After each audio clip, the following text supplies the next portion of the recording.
उत्तराखंड के घने जंगलों में बसा था एक छोटा सा गांव जिसका नाम था रुद्रगंगा।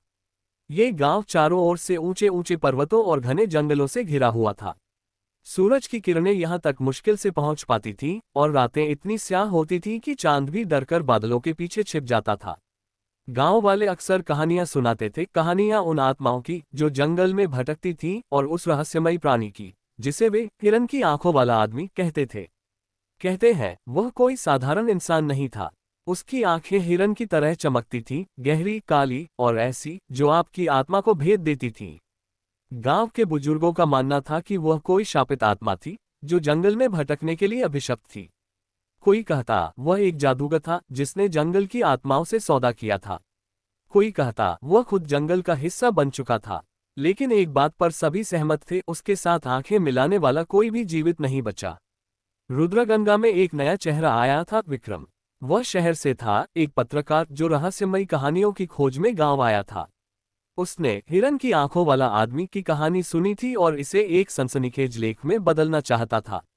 गांव वाले उसकी बातों पर हंसते थे। शहर के बाबू, जंगल तुम्हें निगल लेगा, एक बूढ़ी औरत ने चेतावनी दी। लेकिन विक्रम को अपनी नास्तिकता पर भरोसा था। वह नहीं मानता था भूत प्रेत या शापित आत्माओं में। एक रात जब चांद बादलों में छिपा था और जंगल में सन्नाटा पसरा था, विक्रम ने अपने कैमरे और टॉर्च के साथ जंगल की ओर कदम बढ़ाए। गांव वालों ने उसे मना किया था, लेकिन उसकी जिद के आगे कोई नहीं टिका।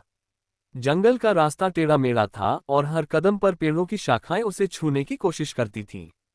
हवा में एक अजीब सी सनसनाहट थी, जैसे कोई फुसफुसा रहा हो। कई घंटों तक भटकने के बाद विक्रम को एक पुराना, जीर्ण शीर्ण मंदिर दिखा। मंदिर की दीवारें लताओं से ढकी थीं और उसकी छत आधी टूट चुकी थी। मंदिर के सामने एक तालाब था जिसका पानी काला और स्थिर था, मानो उसमें जीवन ही न हो। विक्रम ने अपने कैमरे से तस्वीरें लेनी शुरू की। तभी उसे लगा कोई उसे देख रहा है। वो पलटा, लेकिन वहां कोई नहीं था, केवल जंगल की सनसनी थी। उसने खुद को तसल्ली दी, ये सिर्फ मेरा दिमाग है। लेकिन तभी उसे तालाब के किनारे दो चमकती आंखें दिखीं। वे आंखें किसी हिरन की तरह थीं, गहरी, काली और भयावह। विक्रम का दिल जोर जोर से धड़कने लगा। उसने टॉर्च की रोशनी तालाब की ओर की, लेकिन वहां कुछ भी नहीं था। कोई है, उसने पुकारा। उसकी आवाज जंगल में गूंज उठी, लेकिन जवाब में केवल सन्नाटा था। फिर अचानक एक ठंडी हवा का झोंका आया और उसके साथ एक फुसफुसाहट, विक्रमम। उसका नाम। उसका खून जम गया। उसने चारों ओर देखा, लेकिन कोई नहीं था।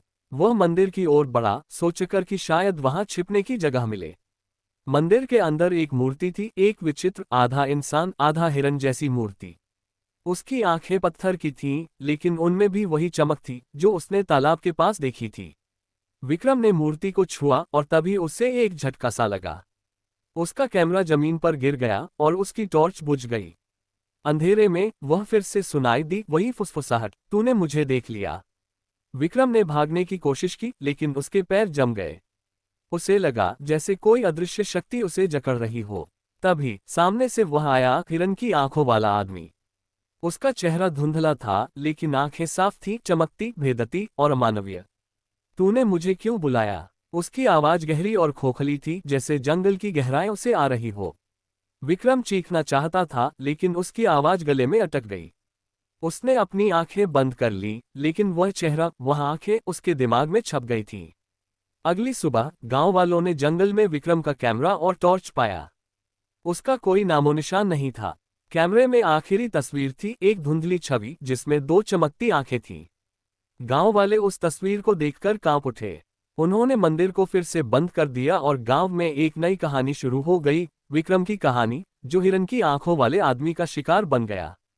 लेकिन रातें अब और स्याह हो गई थीं। गांव वालों को लगता था कि जंगल अब पहले से ज्यादा जीवित है। और कभी कभी जब चांद बादलों में छिप जाता, तालाब के किनारे वही चमकती आंखें दिखती थीं, हिरन की आंखों वाला आदमी, जो अब अकेला नहीं था।